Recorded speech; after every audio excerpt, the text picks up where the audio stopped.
Hello everyone.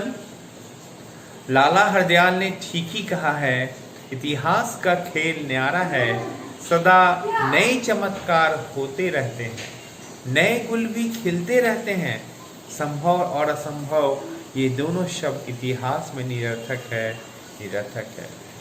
So students, today I am going to describe the chapter 1 of class 11. So let's start the class. Name of the chapter is From the Beginning of Time. So first of all, in this chapter we have to read. So we have to read about the human existence. So यानी कि इंसान की उत्पत्ति पहला जो chapter है, हमें इसमें आदि मानव के बारे में पढ़ना है कि पहला जो पृथ्वी पे जो आदि मानव थे वो कैसे थे, कैसे रहा करते थे, वगैरह वगैरह। तो इसके बारे में हम चलिए जानते हैं। तो अबाउट 5.6 मिलियन ईयर्स अगो ऐसा माना गया है, according to archaeologist, about 5.6 million years ago, human-like creatures appeared on Earth's surface. यानी कि पृथ्वी की सतह पे ऐसा माना है कि इंसान जैसा क्रिएचर, इंसान नहीं, इंसान जैसा दिखने वाला, जिसके 2 पैर थे, मतलब आंख थे, सब कुछ थे, लेकिन वो इंसान नहीं थे। इंसान जैसे क्रिएचर है, वो उनकी उत्पत्ति पृथ्वी पे हुई लगभग आर्कियोलॉजिस्ट के अनुसार 5.6 million years ago. If you talk about the human forms, तो that time lots of human forms, यानी कि उसके बाद जो है इंसानों की बहुत सारे जो है रूप वो बने और एक्सटिंक्ट भी हो गए, इमर्ज्ड एंड एक्सटिंक्ट। तो उस समय से इंसानों के बहुत सारे रूप हैं, वो कई रूप उनके समय के साथ बदलाव आया और कई सारे रूप जो हैं वो विलुप्त भी हो गए। If you talk about the modern human beings, so it appeared on earth about the 1,60,000 years ago. यानी कि जो आधुनिक मानव, जिसको सोचने की क्षमता थी, बोल सकते थे, 2 पैर पे चल सकते थे, तो वैसा जो है इंसान, यानी कि modern human being, it was appeared about the 1,60,000 years ago. अब तो ये आपने जान ली कि इंसान भी भाई उनकी उत्पत्ति कब हुआ था, टाइमिंग के बारे में जान गए। But what they were eating, so that time they obtain the food from different sources like the scavenging, hunting animals,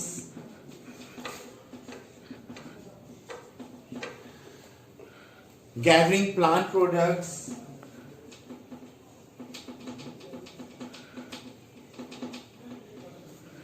तो ये सारे जो चीज है, आदि मानव जो है भोजन, इन सब चीजें, स्कैवेंजिंग इट मींस जो जानवर जो मर जाते थे, उसके बाद उनकी जो अच्छी जो फ्लैश की पार्ट होती थी, that part they ate. Now the next one is the hunting animals, यानी कि जानवरों का शिकार करना। That time they did not learn, they did not know the agriculture, how to produce food. So hunting, यानी कि खेती नहीं करना चाहते थे, इसकी वजह से वो जानवरों का शिकार करते थे और उस समय कच्चे जो है उसके मांस को ही खाया करते थे। दूसरा है गैदरिंग प्लांट्स, यानी कि जो प्लांट के जो फ्रूट्स हैं, जो रूट्स हैं, उसको फॉरेस्ट से ला करके और जो भी चीजें हैं उसको खाया करते थे। तो these where the sources of obtaining food. समय जैसा कि परिवर्तनशील है और लोगों की हिसाब से जैसी जरूरत होती है वो चेंज भी होता है। तो after according to time they have also learn to make stone tools. यानी कि समय के साथ जो है उन्होंने पत्थरों से, कि उसमें पत्थर ही उपलब्ध थे, उनके पास दूसरे नहीं थे, तो they learn to make the stone tools and according to time lots of changes were done. और इसके बाद आपको मैं बता दूं कि आदि मानव है वो पहले बातचीत नहीं कर पाते थे, तो उन्होंने बाद में कम्युनिकेट भी सीखा, यानी कि बातचीत करना। तो कम्युनिकेट, ऐसा नहीं कि वो शुरुआत में बोलना ही शुरू कर दिया था, पहले इशारों से वो बात करते थे, फिर धीरे धीरे धीरे लैंग्वेज की इन्वेंशन भी हुई थी।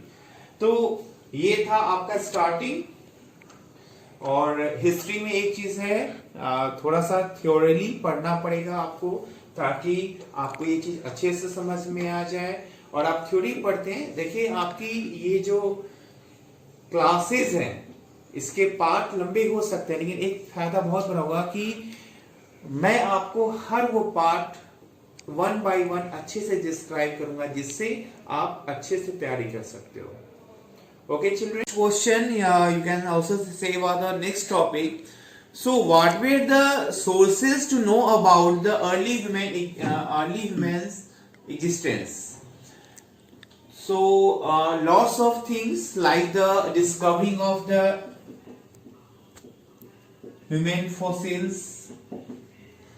So, what are fossils? Fossils are the remain parts of the plant, animals, and also the human beings, यानी कि जो पुराने अवशेष, इसका हिंदी मीनिंग हो जाता है जीवाश्म। और जो पुराने कोई भी जानवर हैं, प्लांट हैं या ह्यूमन बींग्स हैं, जब उनकी डेथ के बाद क्या होती है, अगर उनको हम बरी नहीं करते हैं, ऐसे ही रह जाते हैं, तो after some time they convert into the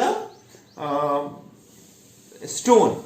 okay, so इसी को फोसिल्स हम बोलेंगे। तो ये ह्यूमन फोसिल्स की मदद से आर्कियोलॉजिस्ट ने इसके बारे में जाना है। इसके अलावा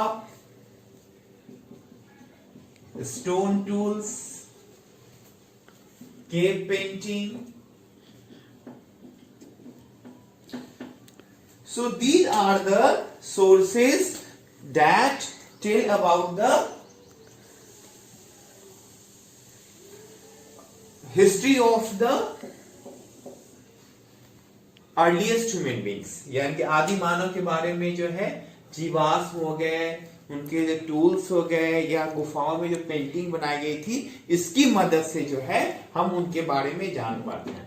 but most of our scholars what did they had, they had refused, उन्होंने क्या कर दिया, इनकार कर दिया इसको मानने से कि ये जो स्टोन टूल्स है, जो पत्थरों के औजार हैं, या केव पेंटिंग है, ये आदि मानव के द्वारा बनाया गया था अकॉर्डिंग टू द फोसिल्स। क्योंकि फोसिल्स की जो 200 वर्ष पहले जो खुदाई हुई थी, उसमें जो पाए गए थे, उन्होंने मानने से इनकार कर दिया था। क्यों? क्योंकि एक तरफ क्या हो रहा था कि उनके पास जो स्कल मिल रहे थे, उनके पास जो बॉडी मिल रहे थे, वो सब जानवरों जैसे थे। और उन्होंने बाइबल में क्या पढ़ रखा था, according to the Bible God has created the earth and other things, यानी कि बाइबल के अनुसार क्या था कि भगवान ने क्या कर रखा है, पूरे विश्व को बनाया है, उसमें साथ साथ जो है इंसान को भी बनाया है। तो इंसान मतलब जो सोचने समझने वाले, जिनके पास बोल सकते हैं कि जिनके हाथ पैर हो, काम करते हो। और यहाँ जो पुराने जो स्कॉलर्स हैं, स्टोरियंस हैं, उनको क्या मिल रहा था, उनको मिल रहा था जो जानवरों जैसे मिल रहे थे। तो वो उस चीज को नहीं मान पा रहे थे कि ये जो आदि मानव है, जो जानवर जैसे जो दिखने वाले लोग हैं, वो कैसे गुफा में पेंटिंग बना सकते हैं, कैसे पत्थरों के इतने ऐसे टूल्स बना सकते हैं, इनके अंदर इतना अच्छा टैलेंट कहां से आया। So that's why they refuse that thing. तो ये सारी चीज जो है इस तरह से रिफ्यूज कर दिया था ये। But another one thing that happened in the August 1956, क्या हुआ था, वहां पे जर्मनी में जो मजदूर है निंदर वैली, जिसका नाम जो निंदर वैली है, घाटी है, डसेल्डोर्फ, डसेल्डोर्फ जो नगर है जर्मनी के, जो है निंदर वैली घाटी में डसेल्डोर्फ में नगर में मजदूर जो लाइम स्टोन की खुदाई जब कर रहे थे, तो वहीं पे उनको आदि मानव के कुछ स्कल, हाँ उनके कुछ स्केलेटल फ्रेगमेंट, हाँ यानी कि स्कल और कुछ स्केलेटल मिले, जिसको उन्होंने क्या किया था, कार्ल फरहॉट, जो कि वहां के एक क्या थे, लोकल हिस्टोरियंस थे, स्कूल मास्टर थे, जिनका नाम था लोकल स्कूल मास्टर कार्ल फरहॉट।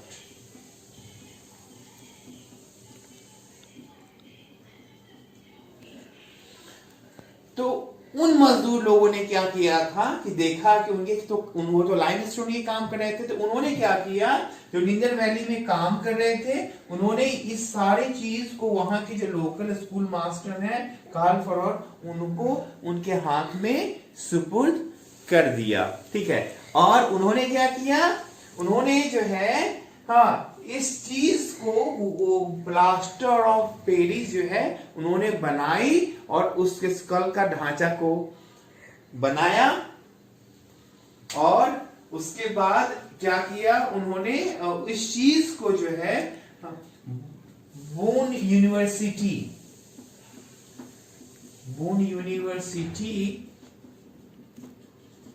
के एंटोनॉमी डिपार्टमेंट, यानी कि जो शारीरिक जो डिपार्टमेंट है, जो पढ़ाई होती है, उस डिपार्टमेंट को उन्होंने दे दिया था, और उसकी उन्होंने एग्जामिन की। After 1 year, after examining that body, they had declared that, claimed that human body, this is the skeletal skull of the early human beings, यानी कि ये जो वाकई में जो हड्डियां मिली थी, जो ढांचे मिले थे, वो किसके थे, वो आदि मानव के थे, लेकिन उस आदि मानव की प्रजातियां अभी जीवित नहीं है, वो खत्म हो चुकी हैं, विलुप्त हो चुकी हैं, उन्होंने बताया। इस चीज को बहुत लोगों ने स्वीकार नहीं किया, क्योंकि उस समय हमारे पास जो है बहुत सारे साधनों की कमी थी। लेकिन एक चीज उसी समय क्या हुआ था, 24 नवंबर 1859 एक चार्ल्स डार्विन, ये नाम थोड़ा बहुत इंपॉर्टेंट है, उन्होंने एक पुस्तक पब्लिश की जिसका नाम था on the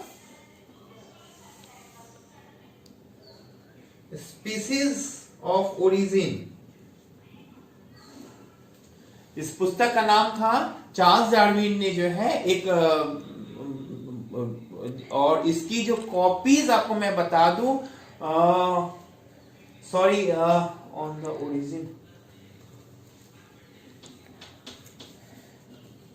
on the origin of species, जो बुक उन्होंने पब्लिश किया था, छपाया था, इसमें उन्होंने इंसान की उत्पत्ति के बारे में बताया कि इंसान पहले जानवर ही थे, और समय के साथ साथ जो है उनके शरीर में ढांचे में परिवर्तन हुआ, और आपको ये जान के हैरानी होगी, एक दिन में ही उसकी 1200 यानी 1250 कॉपीज सोल्ड आउट हो गई, क्योंकि लोगों को भी जानने की इच्छा थी कि इंसान कैसे जन्म लिया, कैसे क्या हुआ।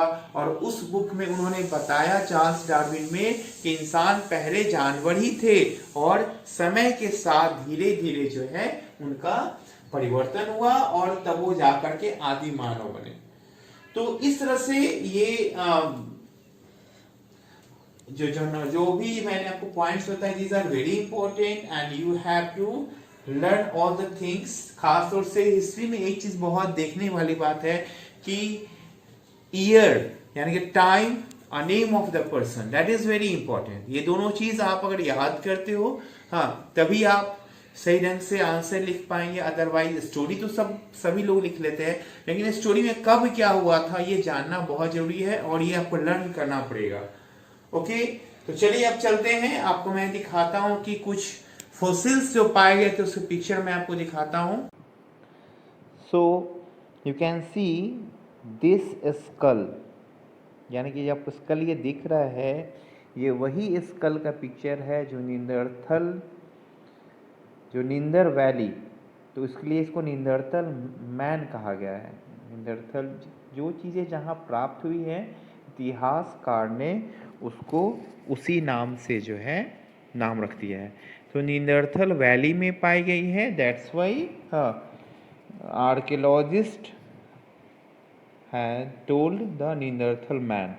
तो इस स्कल में जब इसको एग्जामिन की गई तो सबसे पहले तो जो लोग हैं उन्होंने इस चीज़ को एक्सेप्ट नहीं किया, डिसमिस कर दिया, और बाद में चल कर के जब उसको देखा गया कि क्यों किया, तो इसका सबसे बड़ा कारण है कि इस स्कल की जब एग्जामिन की गई तो वो उन्होंने बताया कि ये तो किसी ब्रिटिश की लग रही है, मूर्ख की लग रही है, हाँ, या पैथोलॉजिकल वो इडियट पर्सन की एक खोपड़ी लग रही है। यानी कि तो कहने का मतलब आदि मानव जो थे उनकी सोचने की क्षमता बहुत कम थी,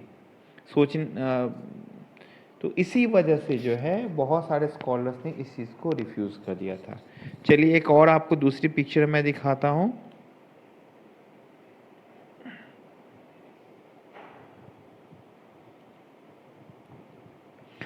ये जो पिक्चर है आप इसको देख रहे हैं कि I have told you about the fossils. Fossils are the sources to know the past, यानी फोसिल्स एक बहुत ज़्यादा जो है डिफ़िकल्ट प्रोसेस है, और इससे जो है पुरानी चीज़ों का पता लगाया जाता है। इसमें कुछ तरीके हैं, आप इस चीज़ में देख रहे हैं, कुछ यहाँ पे कुछ टूल्स दिख रहे हैं, कुछ यहाँ पे भी दिख रहे हैं, और ये तो अलग है ही। चलिए पहले फर्स्ट के बारे में इसको हम देखते हैं। अब इसमें देखिए कि जो चीज़ें मिली गई हैं, इसमें आप देखिएगा कि स्क्वायर में आपको यहाँ पे एक दिख रहा है बिल्कुल फ्रेम, ठीक है, ये स्क्वायर में है। तो इसको क्या किया जाता है कि 10 सेंटीमीटर स्क्वायर्स में जो है ये लिया जाता है, और फिर उस जगह को जो स्पॉट है उसकी रिकॉर्ड जो है उसको चेक की जाती है, और यहाँ पे कुछ ट्रायंगुलर भी आप देख रहे हैं, तो उस चीज़ को वो इतना घेर देते हैं और उसके बाद उसकी एग्जामिन करते हैं। मान लीजिए ये फोसिल्स की और हम बात करें, फोसिल्स जैसे यहाँ पे मिले हैं, ऑलरेडी मैंने बताया था कि स्टोन में वो कन्वर्ट हो जाते हैं, रिमेनिंग जो पार्ट हैं। अब देखिए यहाँ पे ये स्टोन में कन्वर्ट हो गया है। अब इस चीज़ को हटाने के लिए कितना नुकीला, कितना छोटा सा टूल्स यूज़ किया गया, और कितना इसमें टाइम लगता है, बहुत ज़्यादा, it takes the long time, और इसको बहुत बारीकी से हर सरफेस को देखा जाता है इसमें क्या है, इसकी एग्जामिन की जाती है।